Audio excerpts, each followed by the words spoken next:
श्री शिवाय नमस्तुभ्यम। आप सभी को श्रवण मास के 13वें दिन की ढेरों शुभकामनाएं। प्रिय भक्तों, आज सावन के महीने का 13वां दिन है और आप सुन रहे हैं आज श्री शिव महापुराण में 13वें दिन की कथा 13वां अध्याय।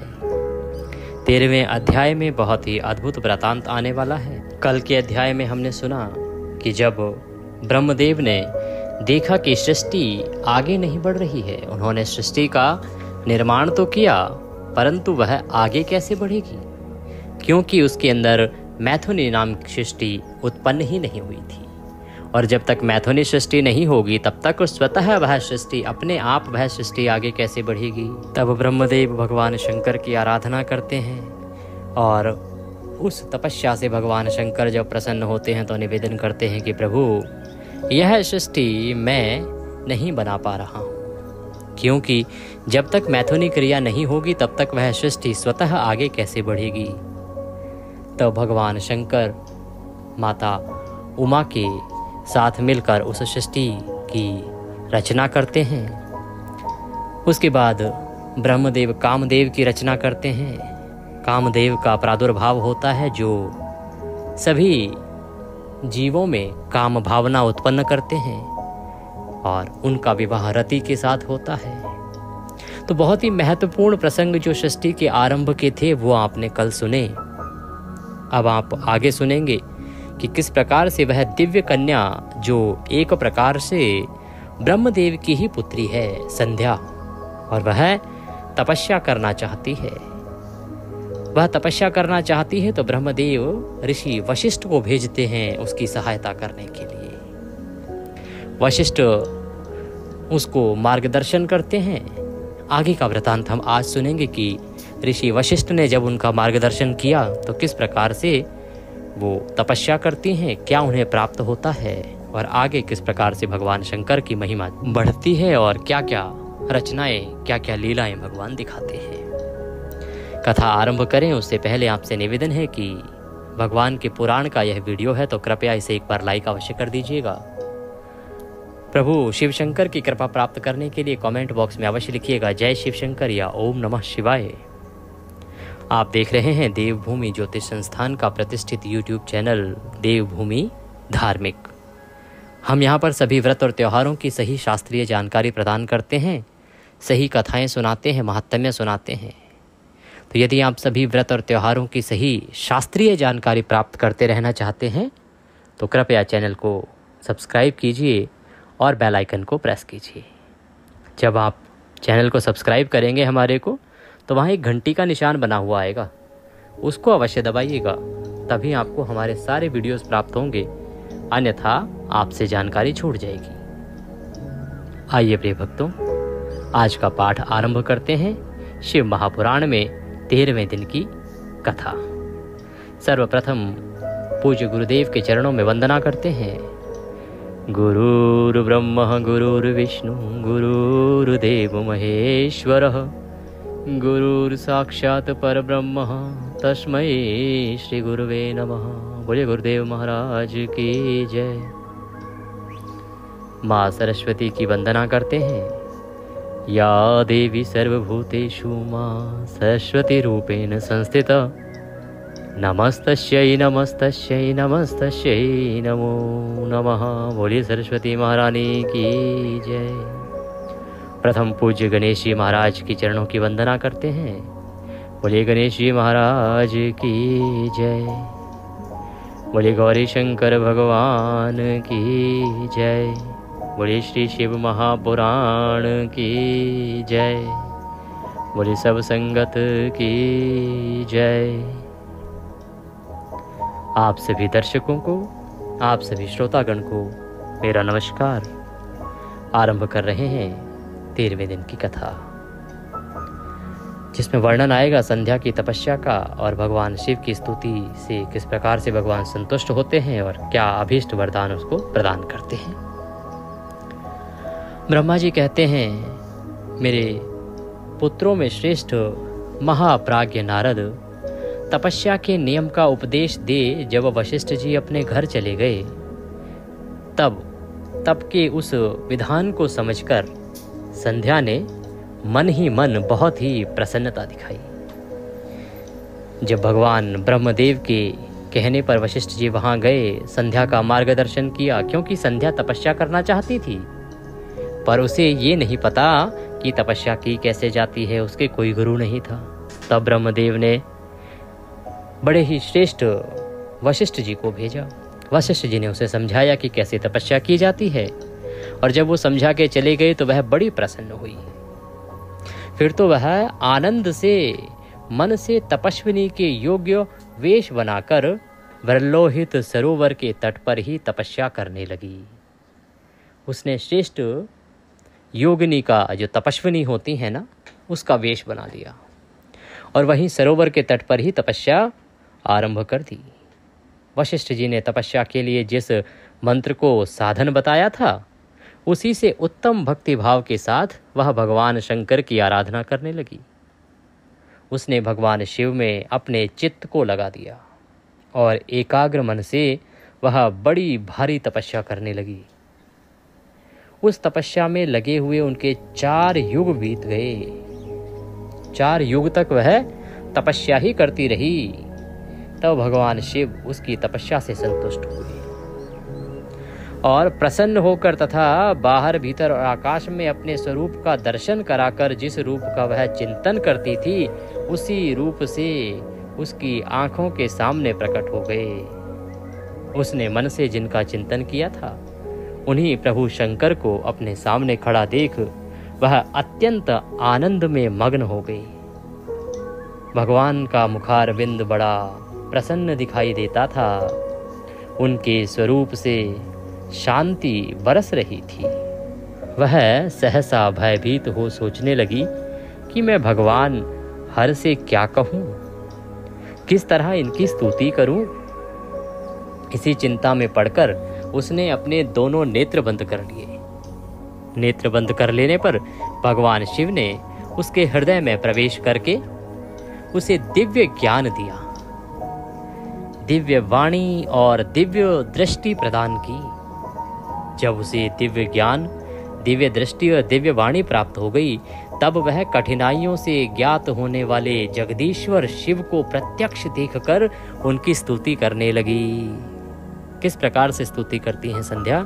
संध्या बोली, जो निराकार और परम ज्ञान गम्य हैं, जो ना तो स्थूल हैं, ना सूक्ष्म हैं, ना उच्च ही हैं, तथा जिनके स्वरूप का योगी जन अपने हृदय के भीतर चिंतन करते हैं, उन्हीं लोकरष्टा आप भगवान शिव को नमस्कार है। जिन्हें सर्व कहते हैं, जो शांत स्वरूप, निर्मल, निर्विकार, ज्ञान गम्य हैं, जो अपने ही प्रकाश में स्थित हो, प्रकाशित होते हैं, जिनमें विकार का अत्यंत अभाव है, जो आकाश मार्ग की भांति निर्गुण, निराकार बताए जाते हैं, तथा जिनका रूप अज्ञानांधकार के मार्ग से सर्वथा परे है। उन नित्य प्रसन्न आप भगवान शिव को मैं प्रणाम करती हूँ, जिनका रूप एक अद्वितीय शुद्ध, बिना माया के प्रकाशमान, सच्चिदानंदमय, सहज निर्विकार, नित्यानंदमय, सत्य ऐश्वर्य से युक्त, प्रसन्न तथा लक्ष्मी को देने वाला है। उन आप भगवान शिव को नमस्कार है, जिनके स्वरूप की ज्ञान रूप से ही उद्भावना की जा सकती है, जो इस जगत से सर्वथा भिन्न है तथा सत्वा प्रधान, ध्यान के योग्य, आत्मस्वरूप, सारभूत, सबको पार करने वाला तथा पवित्र वस्तुओं में भी परम पवित्र है। उन आप महेश्वर को मेरा नमस्कार है। आपका जो स्वरूप शुद्ध, मनोहर, रत्नमय आभूषणों से विभूषित तथा स्वच्छ कर्पूर के समान गौरवपूर्ण है, जिसने अपने हाथों में वर, अभय, शूल और मुंड धारण कर रखा है, उस दिव्य चिन्ह में सगुण साकार विग्रह को सुशोभित आप योग युक्त भगवान शिव को नमस्कार है। आकाश, पृथ्वी, दिशाएं, जल, तेज तथा काल, ये जिनके रूप हैं, उन्हें आप परमेश्वर को नमस्कार है। प्रधान और पुरुष जिनके शरीर रूप से प्रकट हुए हैं, अर्थात वे दोनों जिनके शरीर हैं, इसलिए जिनका यथार्थ रूप अव्यक्त है, उन भगवान शंकर को बारंबार नमस्कार है। जिनका न आदि है, न मध्य है और ना ही अंत है, जिनसे सारा जगत उत्पन्न हुआ है तथा जो मन और वाणी के विषय नहीं है, उन महादेव जी की स्तुति मैं कैसे कर सकूंगी। ब्रह्मा आदि देवता तथा तपस्या के धनी मुनि भी जिनके रूपों का वर्णन नहीं कर सकते, उन्हीं परमेश्वर का वर्णन अथवा स्तवन मैं कैसे कर सकती हूँ। प्रभु आप निर्गुण हैं, मैं मूढ़ स्त्री आपके गुणों को कैसे जान सकती हूँ। आपका रूप तो ऐसा है जिसे इंद्र सहित संपूर्ण देवता और असुर भी नहीं जानते। हे महेश्वर, आपको नमस्कार है, तपोमय आपको नमस्कार है। देवेश्वर शंभु, मुझ पर प्रसन्न होइए, आपको बारंबार नमस्कार है। इस प्रकार से भगवान शंकर की स्तुति करती हैं संध्या। ब्रह्मदेव कहते हैं कि नारद संध्या का यह स्तुति पूर्ण वचन सुनकर उसके द्वारा भली भांति प्रशंसित हुए भक्त वत्सल परमेश्वर शंकर बहुत प्रसन्न हुए। उसका शरीर वल्कल और मृग चर्म से ढका हुआ था, मस्तक पर पवित्र जटाजूट शोभा पा रहा था। उस समय पाले के मारे हुए कमल के समान उसके कुमलाए हुए मुंह को देखकर भगवान हर दया से द्रवित हो गए और उससे इस प्रकार बोले। महेश्वर ने कहा, भद्रे, मैं तुम्हारी इस उत्तम तपस्या से बहुत प्रसन्न हूँ। शुद्ध बुद्धि वाली देवी, तुम्हारे इस स्तवन से भी मुझे बड़ा संतोष प्राप्त हुआ है। अतः इस समय अपनी इच्छा के अनुसार कोई वर मांगो। जिस वर से तुम्हें प्रयोजन हो तथा जो तुम्हारे मन में हो, उसे मैं यहाँ अवश्य पूर्ण करूँगा। तुम्हारा कल्याण हो। मैं तुम्हारे व्रत नियम से बहुत प्रसन्न हूँ। प्रसन्न चित्त महेश्वर का यह वचन सुनकर अत्यंत हर्ष से भरी हुई संध्या उन्हें बारंबार प्रणाम कर रही है और प्रणाम करके कहती हैं, महेश्वर, यदि आप मुझे प्रसन्नता पूर्वक वर देना चाहते हैं, यदि मैं वर पाने के योग्य हूँ, यदि आपसे शुद्ध हो गई हूँ, तथा देव, यदि इस समय आप मेरी तपस्या से प्रसन्न हैं, तो मेरा मांगा हुआ यह पहला वर सफल करें। हे देवेश्वर, इस आकाश में पृथ्वी आदि किसी भी स्थान में जो प्राणी हैं, वे सब के सब जन्म लेते ही काम भावना से युक्त ना हो जाएं। हे नाथ, मेरी सकाम दृष्टि कहीं ना पड़े। मेरे जो पति हों, वे भी मेरे अत्यंत सुहृदय हों और पति के अतिरिक्त जो भी पुरुष मुझे सकाम भाव से देखे, उसके पुरुषत्व का नाश हो जाए, वह तत्काल ही नपुंसक हो जाए। निष्पाप संध्या का यह वचन सुनकर प्रसन्न हुए भक्त वत्सल भगवान शंकर ने कहा, देवी, हे संध्या, सुनो। भद्रे, तुमने जो जो वर मांगा है वह सब तुम्हारी तपस्या से संतुष्ट होकर मैंने तुम्हें दिया। प्राणियों के जीवन में मुख्यतः 4 अवस्थाएं होती हैं। पहली शैशवावस्था, दूसरी कौमार अवस्था, तीसरी यौवन अवस्था और चौथी व्रत अवस्था। तीसरी अवस्था प्राप्त होने पर देहधारी जीव काम वासना से युक्त होंगे। कहीं कहीं दूसरी अवस्था के अंतिम भाग में भी प्राणी सकाम हो जाएंगे। तुम्हारी तपस्या के प्रभाव से मैंने जगत में सकाम भाव के उदय की यह मर्यादा स्थापित कर दी है, जिससे देहधारी जीव जन्म लेते ही कामासक्त न हो जाएं। तुम भी इस लोक में वैसे दिव्य सती भाव को प्राप्त करो जैसा तीनों लोकों में दूसरी किसी स्त्री के लिए संभव नहीं होगा। पाणी ग्रहण करने वाले पति के सिवा जो कोई भी पुरुष सकाम होकर तुम्हारी ओर देखेगा, वह तत्काल नपुंसक होकर दुर्बलता को प्राप्त हो जाएगा।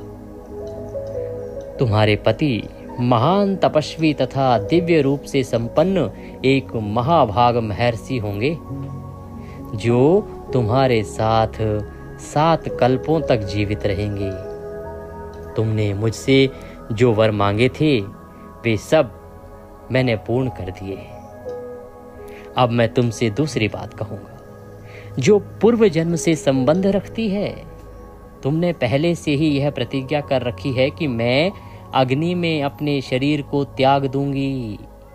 उस प्रतिज्ञा को सफल करने के लिए मैं तुम्हें एक उपाय बताता हूँ, उसे निसंदेह सुनो। मुनिवर, मेधाती तिथि का एक यज्ञ चल रहा है जो 12 वर्षों तक चालू रहने वाला है। उसमें अग्नि पूर्णतया प्रज्वलित है।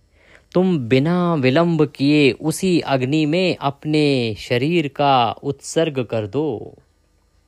इसी पर्वत की उपत्यका में चंद्रभागा नदी के तट पर तापसाश्रम में मुनिवर मेधातिथि महायज्ञ का अनुष्ठान करते हैं। तुम स्वच्छंदता पूर्वक वहां जाओ। मुनि तुम्हें वहां देख नहीं सकेंगे। मेरी कृपा से तुम मुनि की अग्नि से प्रकट हुई पुत्री होगी। तुम्हारे मन में जिस किसी स्वामी को प्राप्त करने की इच्छा हो उसे हृदय में धारण कर उसी का चिंतन करते हुए तुम अपने शरीर को उस यज्ञ की अग्नि में होम दो। हे संध्या, जब तुम इस पर्वत पर 4 युगों तक के लिए कठोर तपस्या कर रही थी, उन्हीं दिनों उस चतुर्युगी का सत्य युग बीत जाने पर त्रेता के प्रथम भाग में प्रजापति दक्ष के बहुत सी कन्याएं हुई। उन्होंने अपनी उन सुशीला कन्याओं का यथा योग्य वरों के साथ विवाह कर दिया। उनमें से 27 कन्याओं का विवाह उन्होंने चंद्रमा के साथ किया। चंद्रमा अन्य सब पत्नियों को छोड़कर केवल रोहिणी से प्रेम करने लगे। इस कारण क्रोध से भरे हुए दक्ष ने जब चंद्रमा को श्राप दे दिया, तब समस्त देवता तुम्हारे पास आए। परंतु संध्या, तुम्हारा मन तो मुझ में लगा हुआ था, अतः तुमने ब्रह्मा जी के साथ आए हुए उन देवताओं पर दृष्टिपात ही नहीं किया। तब ब्रह्मा जी ने आकाश की ओर देखकर और चंद्रमा पुनः अपने स्वरूप को प्राप्त करें यह उद्देश्य मन में रखकर उन्हें श्राप से छुड़ाने के लिए एक नदी की सृष्टि की, जो चंद्र या चंद्रभागा नदी के नाम से विख्यात हुई। चंद्रभागा के प्रादुर्भाव काल में ही महर्षि मेधातिथि यहाँ उपस्थित हुए थे। तपस्या के द्वारा उनकी समानता करने वाला ना तो कोई हुआ है और ना ही कोई होगा। उन महर्षि ने महान विधि विधान के साथ दीर्घ काल तक चलने वाले ज्योतिष्टोम नामक यज्ञ का आरंभ किया है। उसमें अग्निदेव पूर्ण रूप से प्रज्वलित हो रहे हैं। उसी आग में तुम अपने शरीर को डाल दो और परम पवित्र हो जाओ। ऐसा करने से इस समय तुम्हारी वह प्रतिज्ञा पूर्ण हो जाएगी। इस प्रकार संध्या को उसके हित का उपदेश देकर देव देवेश्वर भगवान शिव वहीं अंतर्ध्यान हो गए। प्रिय भक्तों, इस प्रकार से जब सृष्टि की रचना हुई तो देवी संध्या की तपस्या के कारण ही आज जो ये हमारा समाज थोड़ा बचा हुआ है, ये बचा रह पाया, क्योंकि वो पहली जीव थी जिसने यह विचार किया कि यदि बचपन से ही जीव के अंदर काम भावना आ जाएगी तो अन्य भावनाएं उसके सामने दम तोड़ देंगी। क्योंकि काम आतुर यदि कोई जीव बचपन से ही हो जाएगा तो जो रिश्ते हैं वो बन नहीं पाएंगे। कारण जब आप प्रथम दृष्टि में ही किसी और भाव से किसी को देखने लगेंगे, आपके ऊपर काम वासना हावी हो जाएगी, तो आप अन्य किसी रिश्ते को समय ही नहीं दे पाएंगे और मनुष्य का जीवन क्या हो जाएगा। आज जिस प्रकार से एक अवस्था है जिसमें विवाह किया जाता है, क्यों? क्योंकि भगवान शंकर ने प्रसन्न होके यह वरदान दिया कि युवा अवस्था में ही मनुष्य को काम वासना घेरेगी। तो इसके लिए संध्या ने हमारे सभी समाज का बड़ा ही उद्धार किया है और बड़ा ही भला किया है। इस प्रकार संध्या ने जप किया, तप किया, भगवान प्रकट हुए। अब आगे सुनते हैं कि संध्या किस प्रकार से अपनी आत्मा की आहुति देती हैं और बहुत ही महान पवित्र सती के समान इस पृथ्वी पर सबसे जो पवित्र स्त्रियों में जिनका नाम गिना जाता है अरुंधति के रूप में, किस प्रकार से अब वो अवतीर्ण होती हैं, वह वृतांत सुनिए। यह वृतांत सभी के सतीत्व को बढ़ाता है। जो कोई स्त्री पुरुष इस वृतांत को सुनता है उसके सभी पाप नष्ट हो जाते हैं, ऐसा शिव महापुराण कहता है। आइए आगे बढ़ते हैं। ब्रह्मा जी कहते हैं, नारद जब वर देकर भगवान शंकर अंतर्ध्यान हो गए, तब संध्या भी उसी स्थान पर गई जहां मुनि मेधाती यज्ञ कर रहे थे। भगवान शंकर की कृपा से उसे किसी ने वहां नहीं देखा। उसने उस तेजस्वी ब्रह्मचारी का स्मरण किया जिसने उसके लिए तपस्या की विधि का उपदेश दिया था। आपने पिछला अध्याय सुना होगा तो समझ गए होंगे। जिसने उसे तपस्या की विधि का उपदेश दिया था। कौन सिखाने आया था संध्या को तपस्या? कौन से ऋषि थे वो जिन्होंने संध्या का मार्गदर्शन किया था कि कैसे तपस्या करनी चाहिए? श्रेष्ठ मुनिवर वशिष्ठ। तो उन्होंने वशिष्ठ का मन से स्मरण किया। जैसा भगवान शंकर ने कहा था कि जिसे तुम पति रूप में पाना चाहो उसका स्मरण करके अपने देह त्याग देना, तो उन्होंने ऋषिवर वशिष्ठ का स्मरण किया। रामदेव कहते हैं कि हे महामुने, पूर्व काल में महर्षि वशिष्ठ ने मुझ परमेष्ठी की आज्ञा से एक तेजस्वी ब्रह्मचारी का वेश धारण करके उसे तपस्या करने के लिए उपयोगी नियमों का उपदेश दिया था। संध्या अपने को तपस्या का उपदेश देने वाले उन्हीं ब्रह्मचारी ब्राह्मण वशिष्ठ को पति रूप से मन में रखकर उस महायज्ञ में प्रज्वलित अग्नि के समीप गई। उस समय भगवान शंकर की कृपा से मुनियों ने उसे नहीं देखा। ब्रह्मा जी की वह पुत्री बड़े हर्ष के साथ अग्नि में प्रविष्ट हो गई। तत्काल ही उसका शरीर दग्ध हो गया। उस पुरोडाश की अलक्षित गंध सब ओर फैल गई। अग्नि ने भगवान शंकर की आज्ञा से उसके स्वर्ण जैसे शरीर को जलाकर शुद्ध करके पुनः सूर्य मंडल में पहुंचा दिया। तब सूर्य ने पितरों और देवताओं की तृप्ति के लिए उसे 2 भागों में विभक्त करके अपने रथ में स्थापित कर दिया। मुनीश्वर उसके शरीर का ऊपरी भाग प्रातः संध्या हुआ, जो दिन और रात के बीच में पड़ने वाली आदि संध्या है, तथा उसके शरीर का शेष भाग सायं संध्या हुआ, जो दिन और रात के मध्य में होने वाली अंतिम संध्या है। सायं संध्या सदा ही पितरों को प्रसन्नता प्रदान करने वाली होती है। सूर्योदय से पहले जब अरुणोदय हो, प्राची के क्षितिज में लाली छा जाए, तब प्रातः संध्या प्रकट होती है, जो देवताओं को प्रसन्न करने वाली है। जब लाल कमल के समान सूर्य अस्त हो, उसी समय सदा सायं संध्या का उदय होता है, जो पितरों को आनंद प्रदान करने वाली है। परम दयालु भगवान शिव ने उसके मन सहित प्राणों को दिव्य शरीर के से युक्त देहधारी बना दिया। जब मुनि के यज्ञ की समाप्ति का अवसर आया, तब वह अग्नि की ज्वाला में महर्षि मेधातिथि को तपाए हुए स्वर्ण की सी कांति वाली पुत्री के रूप में प्राप्त हुई। मुनि ने बड़े आमोद के साथ उस समय उस पुत्री को ग्रहण किया। उन्होंने यज्ञ के लिए उसे नहलाकर अपनी गोद में बिठा लिया। शिष्यों से घिरे हुए महामुनि मेधातिथि को वहां बड़ा आनंद प्राप्त हुआ। उन्होंने उसका नाम अरुंधति रखा। वह किसी भी कारण से धर्म का अवरोध नहीं करती थी, अतः उसी गुण के कारण उसने स्वयं यह त्रिभुवन विख्यात नाम प्राप्त किया। देवर्षि यज्ञ को समाप्त करके कृतकृत्य हो वे मुनि पुत्री की प्राप्ति होने से बहुत प्रसन्न थे और अपने शिष्यों के साथ आश्रम में रहकर सदा उसी का लालन पालन करते थे।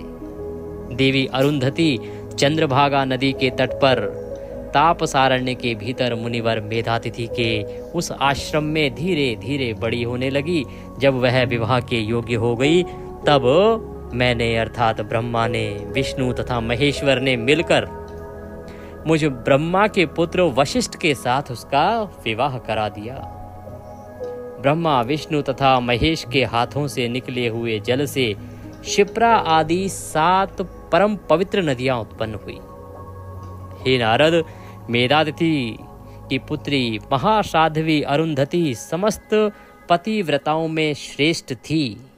वह महर्षि वशिष्ठ को पति रूप में पाकर उनके साथ बड़ी शोभा पाने लगी। उससे शक्ति आदि शुभ एवं श्रेष्ठ पुत्र उत्पन्न हुए। मुनिश्रेष्ठ वह प्रियतम पति वशिष्ठ को पाकर विशेष शोभा पाने लगी। मुनि शिरोमणे, इस प्रकार मैंने तुम्हारे समक्ष संध्या के पवित्र चरित्र का वर्णन किया है, जो समस्त कामनाओं के फलों को देने वाला परम पावन और दिव्य है। जो स्त्री या शुभ व्रत का आचरण करने वाला पुरुष इस प्रसंग को सुनता है, वह संपूर्ण कामनाओं को प्राप्त कर लेता है। इसमें अन्यथा विचार करने की आवश्यकता नहीं है। प्रजापति ब्रह्मा जी की यह बात सुनकर नारद जी का मन प्रसन्न हो गया और वे इस प्रकार बोले। नारद जी बोले, हे ब्राह्मण, आपने अरुंधति की तथा पूर्व जन्म में उसकी स्वरूप भूता संध्या की बड़ी उत्तम दिव्य कथा सुनाई है, जो शिव भक्ति की वृद्धि करने वाली है। धर्मज्ञ, अब आप भगवान शिव के उस परम पवित्र चरित्र का वर्णन कीजिए, जो दूसरों के पापों का विनाश करने वाला उत्तम मंगलदायक है। जब कामदेव रति से विवाह करके हर्षपूर्वक चला गया, दक्ष आदि अन्य मुनि भी जब अपने अपने स्थान को पधारे, जब संध्या तपस्या करने के लिए चली गई, उसके बाद वहां क्या हुआ? तो नारद जी अब पुनः ब्रह्मदेव को वही खींच के लेके आ रहे हैं जहां पे वह वृतांत घटा था, क्योंकि वृतांत आगे बढ़ गया, संध्या की तपस्या आरंभ हो गई और हम आगे बढ़ गए। नारद जी कहते, संध्या की तपस्या तो ठीक है प्रभु, पर वो जो वृतांत था ना, जब विवाह हो गया कामदेव का, सब अपने अपने स्थान को चले गए, उसके बाद क्या हुआ ये बताओ। ब्रह्मा जी कहते हैं, विप्रवर नारद, तुम धन्य हो, भगवान शिव के सेवक हो, अतः शिव की लीला से युक्त हो। जो उनका शुभ चरित्र है उसे भक्ति पूर्वक सुनो। तात, पूर्व काल में मैं एक बार जब मोह में पड़ गया और भगवान शंकर ने मेरा उपहास किया, तब मुझे बड़ा क्षोभ हुआ था। वस्तुतः शिव की माया ने मुझे मोह लिया था, इसलिए मैं भगवान शिव के प्रति ईर्ष्या करने लगा। किस प्रकार सो बताता हूं, सुनो। मैं उस स्थान पर गया जहां दक्षराज मुनि उपस्थित थे। वहीं रति के साथ कामदेव भी था। नारद, उस समय मैंने बड़ी प्रसन्नता के साथ दक्ष तथा दूसरे पुत्रों को संबोधित करके वार्तालाप आरंभ किया। उस वार्तालाप के समय मैं शिव की माया से पूर्णतया मोहित था। अतः मैंने कहा, पुत्रों, तुम्हें ऐसा प्रयत्न करना चाहिए जिससे महादेव जी किसी कमनीय कांति वाली स्त्री का पानी ग्रहण करें। इसके बाद मैंने भगवान शिव को मोहित करने का भार रति सहित कामदेव को सौंपा। कामदेव ने मेरी आज्ञा मानकर कहा, प्रभु, सुंदरी स्त्री ही मेरा अस्त्र है, अतः शिव जी को मोहित करने के लिए किसी नारी की सृष्टि कीजिए। यह सुनकर मैं चिंता में पड़ गया और लंबी सांस खींचने लगा। मेरे उस निश्वास से राशि राशि पुष्पों से विभूषित वसंत का प्रादुर्भाव हुआ। वसंत और मलयानिल, ये दोनों मदन के सहायक हुए। इनके साथ जाकर कामदेव ने वामदेव को मोहने की बारंबार चेष्टा की, परंतु उसे सफलता न मिली। जब वह निराश होकर लौट आया, तब उसकी बात सुनकर मुझे बड़ा दुख हुआ। उस समय मेरे मुख से जो निश्वास वायु चली, उससे मार्ग गुणों की उत्पत्ति हुई। उन्हें मदन की सहायता के लिए आदेश देकर मैंने पुनः उन सबको शिवजी के पास भेजा, परंतु महान प्रयत्न करने पर भी वे भगवान शिव को मोह में न डाल सके। काम सपरिवार लौट आया और मुझे प्रणाम करके अपने स्थान को चला गया। उसके चले जाने पर मैं मन ही मन सोचने लगा कि निर्विकार तथा मन को वश में रखने वाले योग परायण भगवान शंकर किसी स्त्री को अपनी सहधर्मिणी बनाना कैसे स्वीकार करेंगे। यही सोचते सोचते मैंने भक्तिभाव से उन भगवान श्री हरि का स्मरण किया, जो साक्षात शिव स्वरूप हैं तथा मेरे शरीर के जन्मदाता हैं। मैंने दीन वचनों से युक्त शुभ स्तोत्रों द्वारा उनकी स्तुति की। उस स्तुति को सुनकर भगवान शीघ्र ही मेरे सामने प्रकट हो गए। उनकी 4 भुजाएं शोभा पाती थी, नेत्र प्रफुल्ल कमल के समान सुंदर थे। उन्होंने हाथ में शंख, चक्र, गदा और पद्य ले रखे थे। उनके श्याम शरीर पर पीतांबर की बड़ी शोभा हो रही थी। वे भगवान हरि भक्त प्रिय हैं। अपने भक्त उन्हें बहुत प्यारे हैं। सबके उत्तम शरणदाता उन श्री हरि को उस रूप में देखकर मेरे नेत्रों से प्रेमाश्रुओं की धारा बह चली और मैं गदगद कंठ से बारंबार उनकी स्तुति करने लगा। मेरे उस स्तोत्र को सुनकर अपने भक्तों के दुख दूर करने वाले भगवान विष्णु बहुत प्रसन्न हुए और शरण में आए हुए मुझ ब्रह्मा से बोले, महाप्राज्ञ, हे विधाता, लोकत्रष्टा ब्रह्मन, तुम धन्य हो। बताओ तुमने किस लिए मेरा आज स्मरण किया है और किस निमित्त से यह स्तुति की जा रही है? तुम पर कौन सा महान दुख आ पड़ा है, उसे मेरे सामने इस समय कहो। मैं वह सारा दुख मिटा दूंगा। इस विषय में कोई संदेह या अन्यथा विचार नहीं करना चाहिए। तब ब्रह्मा जी ने सारा प्रसंग सुनाकर कहा, केशव, यदि भगवान शिव किसी तरह पत्नी को ग्रहण कर लें तो मैं सुखी हो जाऊंगा। मेरे अंतःकरण का सारा दुख दूर हो जाएगा। इसी के लिए मैं आपकी शरण में आया हूँ। मेरी यह बात सुनकर भगवान मधुसूदन हंस पड़े और मुझ लोकत्रष्टा ब्रह्मा का हर्ष बढ़ाते हुए मुझसे शीघ्र ही यूँ बोले, हे विधाता, तुम मेरा वचन सुनो। यह तुम्हारे भ्रम का निवारण करने वाला है। मेरा वचन ही वेद शास्त्र आदि का वास्तविक सिद्धांत है। शिव ही सबके कर्ता भर्ता, पालक और हर्ता, संहारक हैं। वे ही परात्पर हैं। परब्रह्म, परेश, निर्गुण, नित्य, निर्देश्य, निर्विकार, अद्वितीय, अच्युत, अनंत, सबका अंत करने वाले स्वामी और सर्वव्यापी परमात्मा एवं परमेश्वर हैं। सृष्टि, पालन और संहार के कर्ता, तीनों गुणों को आश्रय देने वाले व्यापक, ब्रह्मा, विष्णु और महेश नाम से प्रसिद्ध, रजोगुण, सत्वगुण तथा तमोगुण से परे हैं। माया से ही भेदयुक्त प्रतीत होने वाले निरीह, माया रहित, माया के स्वामी या प्रेरक, चतुर, सगुण, स्वतंत्र, आत्मनंदन रूप, निर्विकल्प आत्मा राम, निरुद्वंद, भक्त परवश, सुंदर विग्रह से सुशोभित योगी, नित्य योग परायण, योग मार्ग दर्शक, गर्वहारी लोकेश्वर और सदा दीन वत्सल हैं। तुम उन्हीं की शरण में जाओ। सर्वात्मना शंभु का भजन करो। इससे संतुष्ट होकर वे तुम्हारा कल्याण करेंगे। ब्राह्मण, यदि तुम्हारे मन में यह विचार हो कि शंकर पत्नी का पाणी ग्रहण करें तो शिव को प्रसन्न करने के उद्देश्य से शिव का स्मरण करते हुए उत्तम तपस्या करो। अपने उन मनोरथों को हृदय में रखते हुए देवी शिवा का ध्यान करो। वो देवेश्वरी यदि प्रसन्न हो जाएं तो सारा कार्य सिद्ध कर देंगी। यदि शिवा सगुण रूप से अवतार ग्रहण करके लोक में किसी की पुत्री हो, मानव शरीर ग्रहण करें तो वे निश्चय ही महादेव जी की पत्नी हो सकती हैं। ब्राह्मण, तुम दक्ष को आज्ञा दो। वे भगवान शिव के लिए पत्नी का उत्पादन करने के निमित्त स्वतः भक्ति भाव से प्रयत्न पूर्वक तपस्या करें। तात शिवा और शिव दोनों को भक्ति के अधीन जानना चाहिए। वे निर्गुण पर ब्रह्म स्वरूप होते हुए भी स्वेच्छा से सगुण हो जाते हैं। विधेय भगवान शिव की इच्छा से प्रकट हुए हम दोनों ने जब उनसे प्रार्थना की थी तब पूर्व काल में भगवान शंकर ने जो बात कही थी उसे याद करो।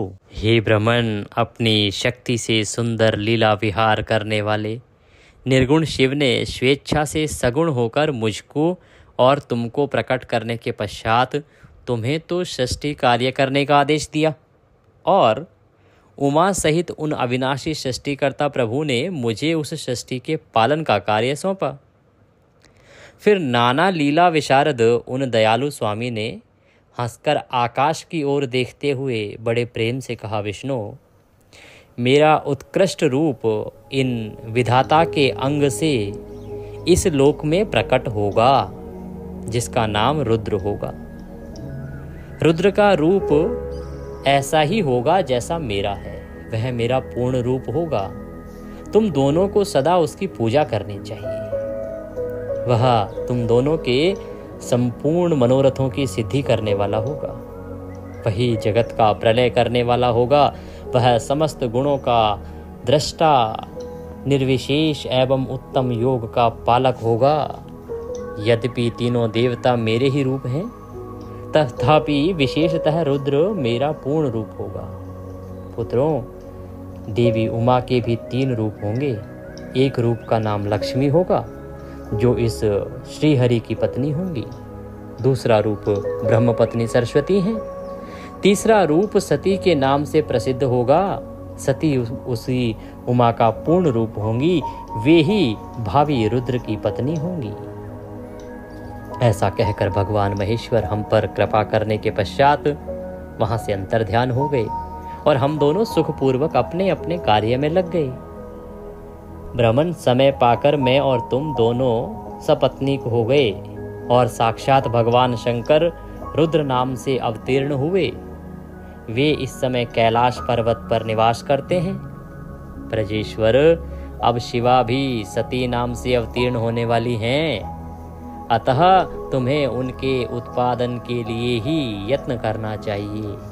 ऐसा कहकर मुझ पर बड़ी भारी दया करके भगवान विष्णु अंतर्ध्यान हो गए और मुझे उनकी बातें सुनकर बड़ा आनंद प्राप्त हुआ। बोलिए शंकर भगवान की जय, बोलिए जगत के पालनहार की जय। इसी के साथ आज का यह अध्याय यहाँ पूर्ण होता है। इसमें आपने जाना कि देवी संध्या कौन थी, उन्होंने कितना महान तप किया, प्रातः संध्या क्या होती है, सांध्य संध्या क्यों होती है, और जो काम आतुर जो भाव है वो एक युवा अवस्था में ही क्यों उत्पन्न होता है, यह भी आपने आज के इस वृतांत से जाना। कल और महत्वपूर्ण वृतांत कि दक्ष की तपस्या आरंभ हो जाएगी। माँ जगदम्बा को पुत्री के रूप में प्राप्त करने के लिए, सती के रूप में प्राप्त करने के लिए किस प्रकार से देवी प्रसन्न होती हैं, कैसे उन्हें वरदान मिलता है, कैसे भगवान शंकर और देवी सती का विवाह आगे होता है, यह वृतांत अब आरंभ हो चुका है। तो प्रतिदिन सुनना ना भूलिए। श्री शिव महापुराण, सावन का पवित्र महीना चल रहा है। आज पवित्र शिवरात्रि है। हमने आपके लिए अपलोड किया है श्री शिव सहस्त्र नाम स्तोत्र, और वो भी शिवरात्रि की कथा के साथ। उसको अवश्य सुनिएगा। आज के दिन तो उसके सुने बिना रहना ही नहीं चाहिए। आज जब आप उसको सुनेंगे तो सामान्य दिन में सुनने की तुलना में 10,000 गुना अधिक पुण्य प्राप्त होगा। तो भगवान शंकर की कृपा इसी प्रकार प्राप्त करते रहिए। सावन का महीना है, आधा लगभग निकल गया है, आधा बचा है। और अगर हम दक्षिण भारत की बात करें, हमारे कुछ दर्शक जो दक्षिण भारत में हैं, तो आपके यहाँ तो अभी आरंभ ही नहीं हुआ है सावन। आपके यहाँ तो सावन अभी आरंभ होने वाला है। आरंभ होगा अमावस्या से। तो आप भी प्रतिदिन सुनिएगा। आपके लिए भी हम इसको बहुत आगे तक चलाएंगे। ऐसा नहीं है कि ये वृतांत हम अभी समाप्त कर देंगे, आगे तक लेके जाएंगे। जो हमारे दक्षिण भारत के दर्शक हैं उनके लिए भी शिव महापुराण लगातार चलता रहेगा।